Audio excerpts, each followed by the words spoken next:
November মাস পড়ে গেছে আর শীতও কিন্তু তার সাথে সাথে চলে এসেছে নভেম্বরের হাত ধরে।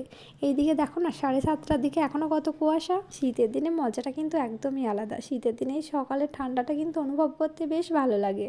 আর আগে যখন স্কুলে পড়তাম তখন রোজ সকালে ঘুম থেকে উঠতাম সকালে টিউশন যাওয়ার জন্য। গল্প করতে করতে কত আনন্দ করতে করতে কুয়াশার মধ্যে টিউশন যেতাম। কিন্তু এখন বড় হয়ে যাওয়ার পর আর শীতের সকালে ওঠা হয় না। আর এই শীতের সকালের কুয়াশাটা আগের মতো আর অনুভব করতে পারি না।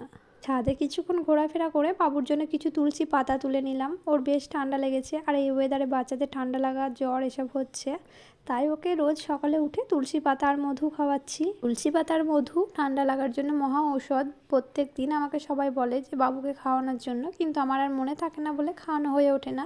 কিন্তু এখন থেকে ঠিক করেছি ওকে নিয়মিত এটা খাওয়াবো। এই পালং ডালটা আমার হাজব্যান্ডের খুব প্রিয় আর শীতকাল পড়লে শীতের পালং শাক দিয়ে সে এই ডালটা খেতে ভালোবাসে। তাই শীতকাল পড়ে গেছে আর সে শীতের পালং শাক নিয়ে এসেছে এই পালং ডালটা খাবার জন্য। এখন তো 12 মাসই পালং শাক পাওয়া যায়, কিন্তু শীতের সময় পালং শাকের যে টেস্টটা থাকে অন্য সময় থাকে না। আমি না দেখেছি কোথাও ঘুরতে গেলে যতই হাতে কাজ না থাকুক সারাদিন বসে কাটাই, কিন্তু তারপরেও ঠিক টাইম মতো বাবুকে সব কিছু মেনটেন করতে পারি না। কিন্তু বাড়িতে যতই কাজ করি যতই কাজের মধ্যে থাকি কিন্তু বাবুর সব জিনিস আমি টাইম মতো মেনটেন করে উঠতে পারি কেন জানি না। আর তাই ভেবেছি বাড়ি এসে আবার বাবুর সব রুটিন নতুন করে শুরু করব। রান্নাবান্না শেষে ফ্রিজে কিছু বেদানা রাখা ছিল, আগের দিন বাবু খেয়েছে কিছু আর কিছু খায়নি, সেগুলোই রাখা ছিল।